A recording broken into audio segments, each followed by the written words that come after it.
Hello दोस्तों, आपका स्वागत है हमारे यूट्यूब चैनल ज्ञान में क्लासेस में। आशा है कि आप सब स्वस्थ होंगे और सही से पढ़ाई कर रहे होंगे। हमारा जो लेसन चल रहा था वो चल रहा था अम्ल, क्षार और लवण। अम्ल, क्षार और लवण। इसको कि क्षार को आप क्षारक भी बोल सकते हो या इसको आप भस्म भी बोल सकते हो। ठीक है, जिसमें कि हमारा फर्स्ट क्लास हो चुका था, फर्स्ट लेक्चर होता है। और हमारा जो आज होगा वो होगा हमारा सेकेंड। ठीक है, और पीछे जो हम सब पढ़े थे वो हम सब पढ़े थे कि अम्ल और क्षार कहते किसको है।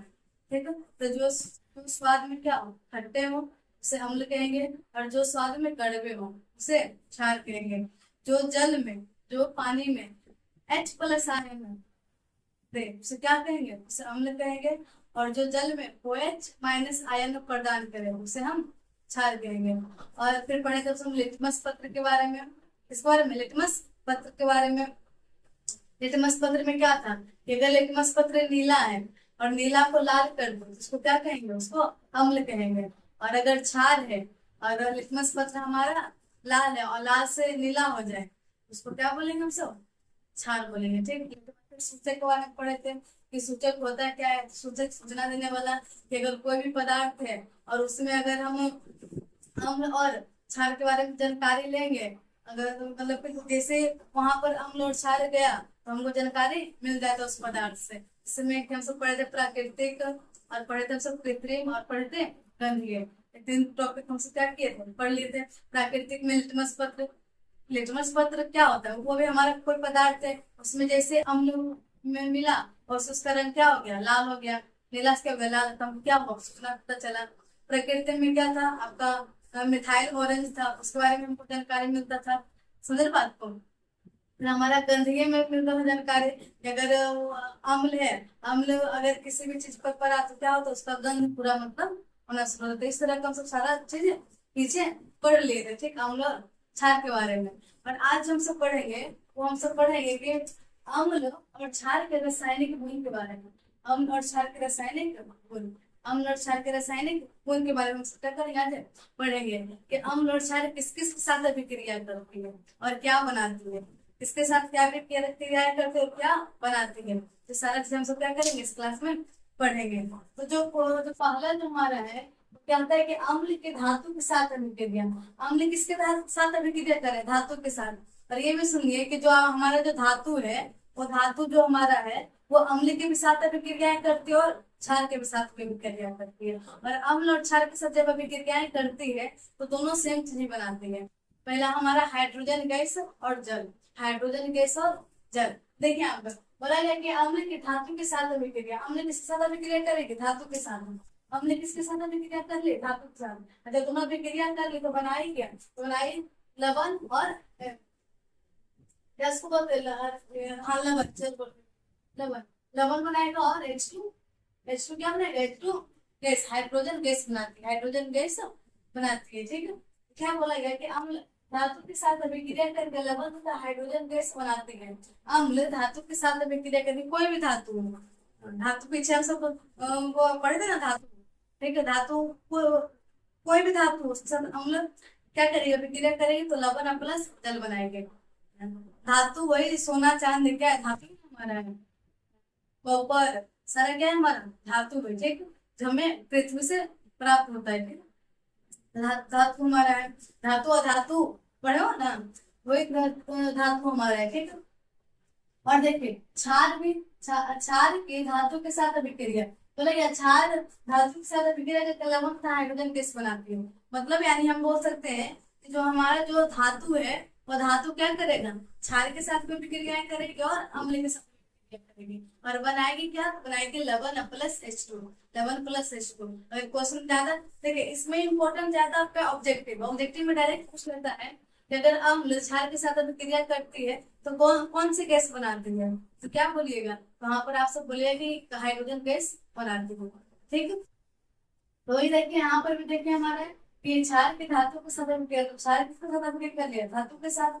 क्षार धातु के साथ अभिक्रिया किया और बनाया बनाया क्या, तो लवण प्लस H2, लवण प्लस H2। देखिए यहाँ पर एग्जाम्पल दिया हुआ है अम्ल का, H2SO4, H2SO4 जिसको बोलते हैं सल्फ्यूरिक अम्ल। असल्फ्यूरिक अम्ल बोल सकते हो कि ये प्रबल अम्ल है। क्या है? प्रबल अम्ल।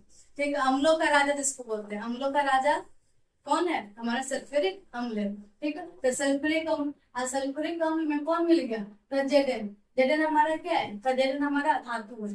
जेडन का यानी जिंक, जिंक यानी जस्ता, जिंक यानी जस्ता, जस्ता हमारा क्या हो गया? धातु हो गया। और जब दोनों अभिक्रिया कर लेंगे तो बनाएंगे Zn plus H2, Zn plus H2। तो हमारा Zn हो गया, हमारा हो गया जिंक सल्फर, और H2 यानी हाइड्रोजन गैस बाहर निकल गया। फिर हमारा क्या हो गया? हमारा हो गया यानी हमने किसके साथ अभिक्रिया कर ली? तो हमने हमारा धातु के साथ अभिक्रिया कर लिया और करके क्या बनाए? तो लवण प्लस H2 गैस, लवण प्लस H2 गैस। अगला हमारा क्या है कि क्षार। क्षार क्या हुआ कि क्षार में अभिक्रिया किया NaOH यानी सोडियम हाइड्रोक्साइड। ठीक, अब इसके साथ अभिक्रिया की जिंक धातु, जिंक यानी धातु करके क्या बना देगी? Na2ZnO plus H2, Na2ZnO plus H2। कोई दिक्कत? कोई दिक्कत नहीं ना? फिर हमारा क्या हो गया? हमारा हो गया अम्ल का धातु के साथ अभिक्रिया और क्षार की धातु के साथ अभिक्रिया। कोई दिक्कत नहीं ना? अब क्या होता है कि एक होता है हमारा क्या होता है कि एक्सपेरिमेंट करना, मतलब देखना कि सही बात है या गलत बात है। ठीक है, तो इसके लिए क्या होता है कि एक जो क्या उसको बोलते हैं, जो हमारा जो एक्सपेरिमेंट होता है कि सही में अगर अम्ल कर रहा है धातु के साथ अभिक्रिया तो हाइड्रोजन हाइड्रोजन गैस निकाल रही कि नहीं निकाल रही हो? समझ रहे बात को?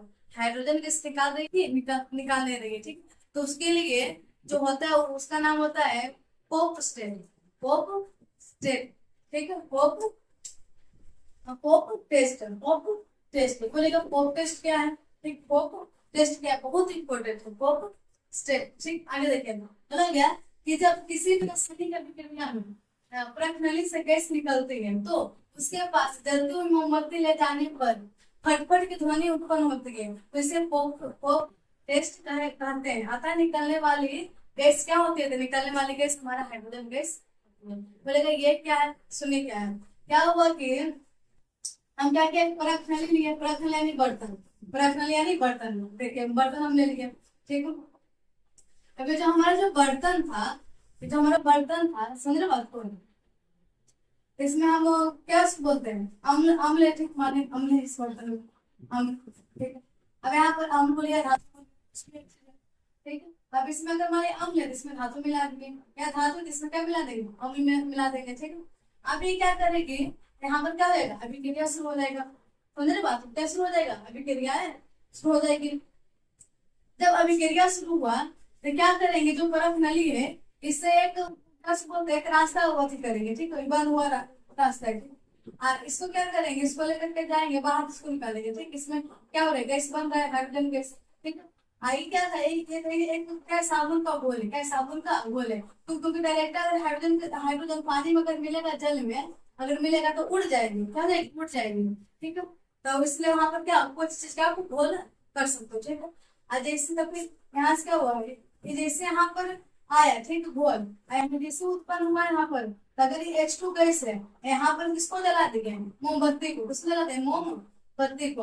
हम मोमबत्ती को जलाने पर जैसे मोमबत्ती यहाँ पर जला तो वहां पर किस की आवाज आएगी? तब फटफट की आवाज आएगी। इसका वजह की फटफट। अगर फटफट आवाज हो रहा है यानी यहाँ पर से कौन सी गैस निकल रही है? Hydrogen gas. अगर फटफट की आवाज नहीं हो रही है तो हम समझ जाएंगे कि यहाँ पर हाइड्रोजन गैस नहीं हुआ है। समझे बात? हुआ यहाँ पर आप देखिएगा किताब जो है 10th क्लास का, जिसमें आपको बहुत अच्छा सॉन्ग बताया गया है, पूरा नली दिया हुआ है किस तरह का जा रहा है, इस तरह का वहां पर मोमबत्ती लाया गया, फटफट का ध्वनि उत्पन्न हुआ। ठीक है, तो अगर फटफट की ध्वनि उत्पन्न हो रही है तो हम वहां से बोल सकते हैं कि हमारा क्या यहाँ पर H2 है। क्या H2 यानी हाइड्रोजन गैस। कोई दिक्कत नहीं ना? फिर हमारा हो गया pap test, pap test. Pap test के द्वारा हम टेस्ट कर लिए, पोप टेस्ट के द्वारा हम टेस्ट कर लिए कि सही बात है या गलत बात है। समझ बात? हाइड्रोजन सेम उत्पन्न हो रहा है कि नहीं हो रहा है। अगर अगर कुछ वहां पर मोमबत्ती भी लेकर के जा सकते हैं, जलती हुई तिल्ली भी लेकर के जा सकते हैं, अगर फटफट की आवाज शुरू हो गई वहां पर हम बोल सकते हैं कि हाँ यहाँ पर हमारा हाइड्रोजन गैस निकल रहा है। ठीक, हमारा क्या हो गया? पोप टेस्ट हो गया। एक होता है हमारा कि एक क्वेश्चन आता है कि पीतल के बर्तनों में दही अथवा खट्टे पदार्थ क्यों नहीं रखे जाते? पीतल के बर्तनों में दही अथवा खट्टे पदार्थ क्यों नहीं रखे जाते हैं, ठीक है। ये हमारा क्वेश्चन है। तो बोला गया कि जो हमारा जो पीतल का जो बर्तन होता है, पीतल जो हमारा होता है, ठीक है, वो पीतल हमारा बना हुआ होता है तांबा प्लस जस्ता से, तांबा प्लस जस्ता से, ठीक है, बना हुआ है, ठीक? पीतल है। अब पीतल क्या करता है कि जैसे अम्ल से भी क्रिया की, खट्टा पदार्थ से भी क्रिया कर लिया, ठीक, कौन, पीतल, जैसे वो खट्टा पदार्थ से भी क्रिया कर लेता है तो वहां पर विषैले तत्व का निर्माण करता है, विषैले पदार्थ का निर्माण करता है, ठीक है। और जैसे वो विषैले पदार्थ का निर्माण कर दिया और हमारे शरीर में जाएगा तो हमारे शरीर के लिए क्या है, तो हानिकारक, ठीक, हमारे शरीर के लिए क्या है, हानिकारक है। तो ही बोला गया कि पीतल के बर्तनों में दही अथवा खट्टे पदार्थ, दही या कोई भी खट्टा पदार्थ, ठीक है, को रखने पर विषैला लवण बनाते हैं। क्या बना दिया, विषैला क्या बना दिया, लवण बना दिया, ठीक है, जो स्वास्थ्य के लिए हानिकारक है। इसलिए पीतल के बर्तनों में खट्टे पदार्थ नहीं रखे जाते, इसलिए क्या उसको बोलते हैं, जो आपका जो पीतल का जो बर्तन है उसमें खट्टा पदार्थ नहीं रखना चाहिए, क्योंकि वहां पर क्या कर लेगा, वो अभिक्रिया कर लेगा, ठीक है। देखिए हमारा क्या था, पीतल, पीतल किससे मिला हुआ था, तो जैसा प्लस तांबा प्लस जैसा से, तो पीतल किसके साथ अभिक्रिया कर लिया, दही से,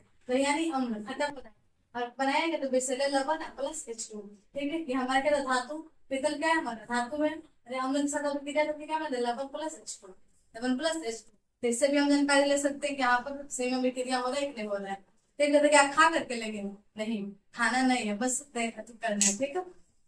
नहीं, वहां पर आप पीतल के बर्तन में दही जमा रहे हो, उसको खा रहे हो, तो क्या हो जाएगा, हमारे शरीर की क्या हो जाएगी, हो जाएगा हमारे शरीर के लिए तो हानिकारक, ठीक है। तो इसीलिए कभी भी आप देखते होंगे दही जमता है तो हमारा पीतल के बर्तन में नहीं जमता है, सिंपल। आप सबसे अच्छा दही जो तो अगर जमाइएगा दही तो सबसे अच्छा किसमें जमेगा, हमारा जमेगा क्या, उसको घड़ा में, ठीक है। इसलिए पीतल उतल में नहीं जमाना है, ठीक है।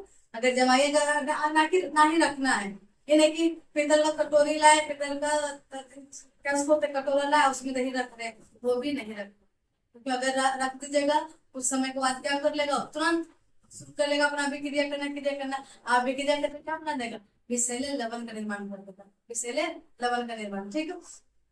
तो ये हमारा था, ये दोनों क्या इंपॉर्टेंट है, ये तो आपका क्वेश्चन के रूप में डायरेक्ट पूछ देता है कि पीतल के बर्तनों में खट्टे माने दही या खट्टे पदार्थ क्यों नहीं रखे जाते हैं, समझ में आया, क्यों नहीं रखे जाते हैं, क्योंकि क्या करता है अम्ल, अम्ल क्या कर लिया मिल करके धातु के साथ अभिक्रिया कर लिया, क्योंकि अम्ल क्या है हमारा, खट्टा है, दही हमारा अम्ल है, ठीक। क्रिया करके क्या बना दे, लवण, लवण भी ऐसा लवण बनाया जो कि विषैला है, ठीक, विष से, विषैला क्या, विष, अब बताइए विष हमारे लिए क्या सही है ना, सही है, ठीक है।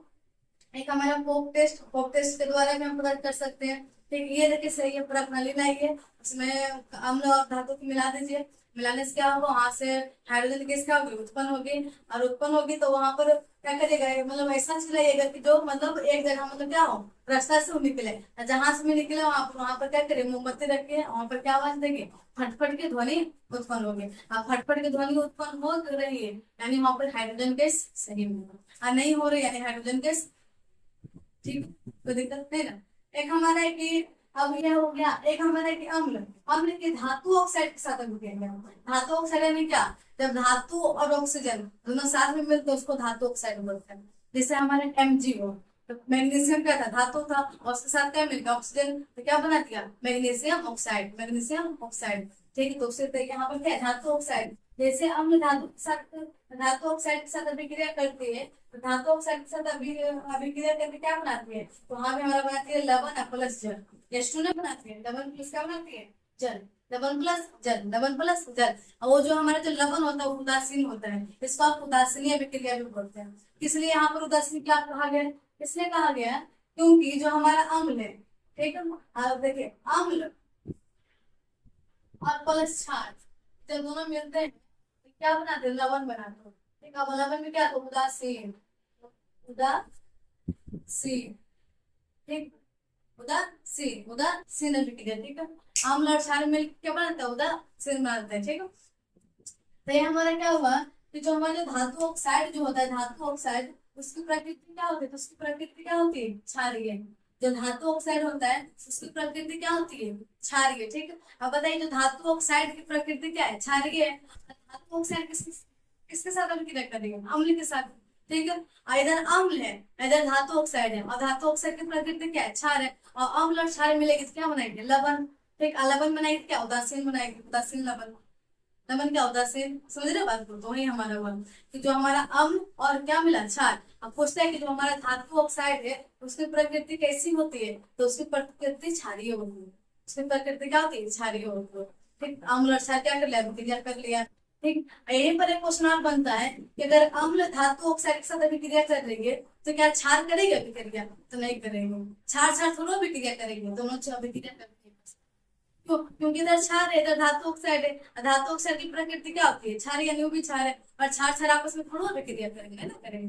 तो ये बात, दोनों अभिक्रियाएं नहीं करते। ठीक है, तो ये हमारा हो गया कि अगर अम्ल की धातु ऑक्साइड के साथ अभिक्रिया करेंगे तो क्या बनाएंगे, तो बनाएंगे लवण प्लस जल, लवण प्लस जल, जैसे 2HCl, यानी हाइड्रोक्लोरिक अम्ल 2HCl प्लस CuO, क्योंकि यहाँ क्या कॉपर ऑक्साइड, कॉपर CuO आ गया, तो जहाँ आपका ऑक्साइड लगा हुआ रहेगा यानी ऑक्सीजन वहां पर वो आएगा, तो वहां पर मैग्नीशियम ऑक्साइड MgO समझ रहे बात को, तो यहाँ पर हो गया हमारा CuO इस तरह का, और दोनों अभिक्रिया करके क्या बना दिया, Cl2 प्लस H2, ये हमारा क्या हो गया, हमारा हो गया लवण, ये हमारा क्या हो गया, हमारा हो गया जल। ठीक है, नोट में देखिए हमारा दिया हुआ है कि क्षार धातु ऑक्साइड के साथ अभिक्रिया नहीं करता है। जो हमारा जो क्षार है वो धातु ऑक्साइड के साथ अभिक्रिया है नहीं करते हैं। ठीक है, तो आज हम सबको जो पढ़े वो क्या पढ़े, हम सब पढ़े कि हमारा अम्ल व क्षार के रासायनिक गुण। ठीक है, इसमें कभी 3 गुण बस पढ़े हैं, अभी 3-4 गुण और पढ़ना है। अभी अम्ल हमारे धातु कार्बोनेट के साथ अभिक्रिया करेंगे, इस सब के बारे में भी अच्छे से क्या करना है, जानकारी लेना है। ठीक है, तो वही हमारा आज जो टॉपिक था वो था अम्ल व क्षार की धातु के साथ अभिक्रिया है। तो अम्ल व क्षार के धातु के साथ अभिक्रिया करके क्या बना रहे थे, तो लवण प्लस हाइड्रोजन गैस बना रहे थे। फिर हम सब देखे कि पोप टेस्ट क्या होता है, और देखे कि अगर कोई भी क्या उसको खट्टे पदार्थ या दही हो तो उसको पीतल के बर्तनों में नहीं रखना चाहिए। अगर हम रख देंगे तो क्या हो जाएगा, वहां से विषैले पदार्थ क्या हो जाएंगे, उत्पन्न हो जाएंगे, बन जाएंगे, और हमारे शरीर के लिए क्या हो जाएगा, हानिकारक हो जाएगा। ठीक है, हम सब देखेंगे अम्ल जो है, अम्ल किस साथ अभिक्रिया कर रही है, तो अम्ल धातु ऑक्साइड के साथ अभिक्रिया कर रहे हैं। ठीक, क्यों, क्योंकि धातु ऑक्साइड का प्रकृति कैसी है, क्षारीय है, तो क्षार और अम्ल अभिक्रियाएं करके क्या बनाती है, लवण बनाती है। ठीक है, और लेकिन जो हमारा क्षार है वो कभी भी धातु ऑक्साइड के साथ अभिक्रिया नहीं करती है। ठीक है, तो ये हमारा क्या था, क्या था, लेसन था। ठीक है, अगर वीडियो अच्छा लगे तो लाइक शेयर और सब्सक्राइब करना ना भूलें। ठीक है, धन्यवाद।